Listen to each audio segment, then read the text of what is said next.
Geyser পিরামিডের সামনে দাঁড়িয়ে গাইবেন শাকিরা। দীর্ঘ ২০ বছর অপেক্ষার অবসান ঘটিয়ে আবারও মিশরের মঞ্চ মাতাতে আসছেন কলম্বিয়ান এই পপ ডিভা। ২৮ নভেম্বরের সেই কনসার্ট নিয়ে ইতোমধ্যে বিশ্বজুড়ে শুরু হয়েছে ব্যাপক উত্তেজনা। ঠিক কী কারণে দীর্ঘ ২ দশক পর এই ঐতিহাসিক স্থানে ফিরছেন পপ আইকন শাকিরা? দীর্ঘ ২০ বছর পর আবারও মিশরের মাটিতে পা রাখতে চলেছেন বিশ্বখ্যাত পপ তারকা শাকিরা। আগামী ২৮ নভেম্বর গিজার ঐতিহাসিক পিরামিডের পাদদেশে এক জমকালো কনসার্টে মাতাবেন তিনি। খবরটি নিশ্চিত করেছে আরব নিউজ।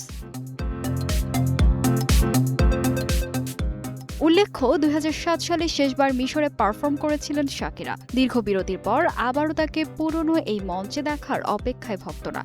এবারের এই বিশেষ কনসার্টটি আয়োজন করছে ভেঞ্চার লাইফস্টাইল।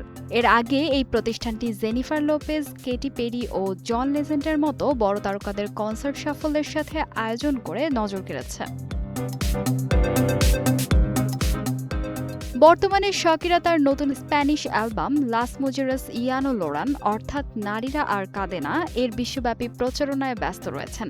ক্যারিয়ারের ৩ দশকেরও বেশি সময় জুড়ে ৯,৫০,০০,০০০-এরও বেশি রেকর্ড বিক্রি করেছেন এই গায়িকা, যা তাকে ল্যাটিন সংগীতের সবচেয়ে সফল বৈশ্বিক শিল্পীর মর্যাদা দিয়েছে।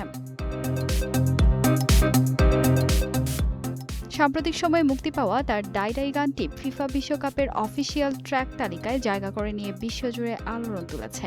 এই কনসার্ট নিয়ে উচ্ছ্বাস প্রকাশ করে শাকিরা এক বিবৃতিতে বলেন, গিজার পিরামিডের সামনে পারফর্ম করতে পেরে আমি অত্যন্ত আনন্দিত। আমি আপনাদের সবাইকে ভালোবাসি।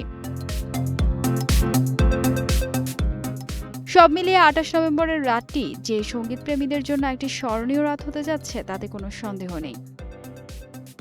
ফাহিমা সুরভি, নিউজ ডেস্ক, গ্লোবাল টেলিভিশন।